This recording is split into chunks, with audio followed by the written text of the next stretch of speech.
All right, today we're going to dive into one of the most famous personal finance books of all time, Robert Kiyosaki's Rich Dad, Poor Dad. This is a book that completely flipped the script on how millions of people think about money, and it all starts with a very simple but really powerful core idea.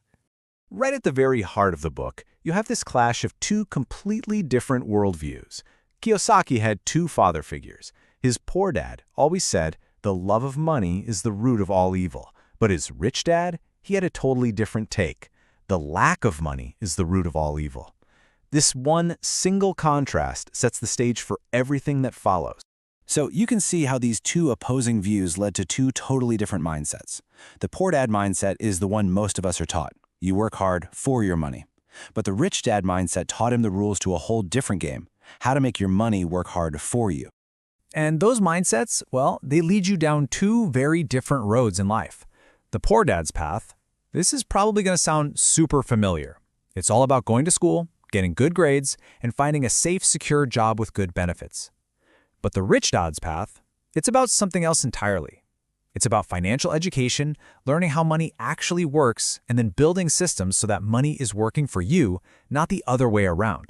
Now, what happens when you follow that traditional path? Well, according to Kiyosaki, it often leads you right into a trap he famously called the rat race. You know the feeling, right? It's that endless cycle of getting up, going to work, paying bills, just to do it all over again, working harder and harder, but never really getting ahead. So, Kiyosaki asks this really provocative question. When you have a job, who are you really working for? Well, first off, you're working to make the owners of the company rich. Then, you're working for the government because they take their cut in taxes before you ever see your paycheck. And finally, you work for the bank, paying off your mortgage, your car loan, your credit cards. You are literally the last person in line to get paid from your own hard work. This pretty much sums up the whole idea perfectly. Rich Dad had this little acronym for the word job, just over broke. And his point was that a salary is often just enough to keep you coming back to work, but it's rarely enough to make you truly wealthy or free. So why do people stay stuck on this hamster wheel? Kiyosaki says it's an emotional trap, and it's powered by two of the strongest emotions we have, fear and desire. The fear of not being able to pay your bills, that's what gets you out of bed and to work every morning. But then desire kicks in. The desire for a nicer car, a bigger house, a better vacation. That's what makes you spend everything you earn. It's a powerful loop that just keeps repeating. Okay, so if the rat race is the problem, how in the world do you get out? Well, the escape plan all comes down to one fundamental idea, a single shift in how you think. It is, without a doubt, the most important lesson in the whole book. You have to understand the real difference between an asset and a liability. Forget all the complicated definitions you've ever heard. Rich Dad's rule is brilliantly simple. An asset is anything that puts money in your pocket. That's it. End of story. And a liability? Well, you guessed it. It's the exact opposite. It's anything that takes money out of your pocket. Honestly, the entire philosophy of the book can be boiled down to asking one simple question about anything you buy. Does this put money in my pocket or take it out? And right there, that's the big secret. The rich spend their lives buying and building assets. Everyone else? They spend their money buying liabilities that they think are assets. And that's the trap. Which, of course, brings us to the book's most famous and probably most controversial question. We're all taught that buying a home is the best investment you can make, that it's your biggest asset. But if we use Rich Dad's simple rule, is your house really an asset? According to Kiyosaki's logic, the answer is a hard no. Your personal home is your biggest liability. And why is that? Just think about it. Every single month, it's taking money out of your pocket for the mortgage, for property taxes, for insurance, for upkeep, for utilities. It's a cash-eating machine, not a cash-generating one.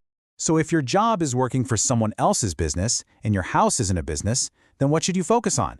The advice from Rich Dad is simple. Mind your own business. Now, this doesn't mean you should go quit your job tomorrow. Not at all. It means you need to start building your own business on the side, and that business is your asset column.